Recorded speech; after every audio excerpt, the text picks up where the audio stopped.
Hey, I'm reacting to Neil DeGrasse Tyson, and here's what he has to say.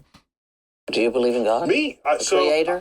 So I'm, the more I look at the universe, just the less convinced I am that there is something benevolent going on. Something benevolent going on.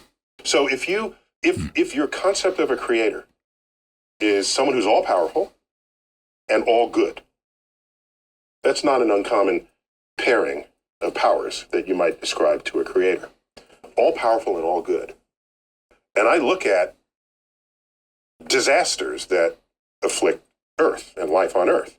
Volcanoes, hurricanes, tornadoes, earthquakes, disease, pestilence, congenital birth defects. You look at this list of ways that life is made miserable on Earth by natural causes. And I just ask, how do you deal with that? Well, we hear this over and over and over again, almost ad nauseum. It just cycles around.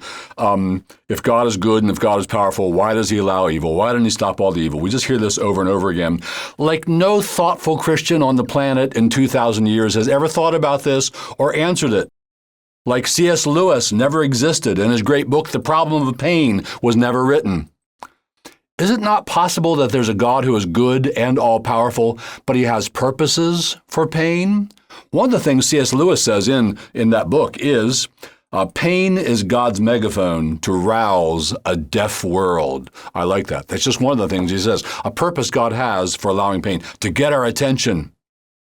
Furthermore, Tyson completely omits, and others do this, they do this all the time, kind of irks me, completely omits, pays no attention to the Christian doctrine of the fall, which is a pretty important and central doctrine to us believers, pretty major doctrine in the Bible. We're fallen. And the idea is our fall was so cosmically horrible, our rebellion against God was so egregious that God punctuated it. The entire creation was affected by our fall. Creation is the way it is because of our fall. Here's more. Listen to Tyson again. Philosophers rose up and said, if there is a God, God is either not all powerful or not all good. I have no problems if, as we probe the origins of things, we bump up into the bearded man. If that shows up, we're good to go. Okay? Not a problem. There's just no evidence of it. And this is why religions are called faiths, collectively, because you believe something in the absence of evidence. Mr. Tyson, this is a master class in how to commit the straw man fallacy. Christians only have blind faith. That's all it is. They have absolutely no reason whatsoever to believe anything they believe. It's just faith out of nowhere. Faith out of an empty box. It's just blind faith. There are no rational arguments, just blind faith. Classic straw man. Pretend the cosmological argument doesn't exist.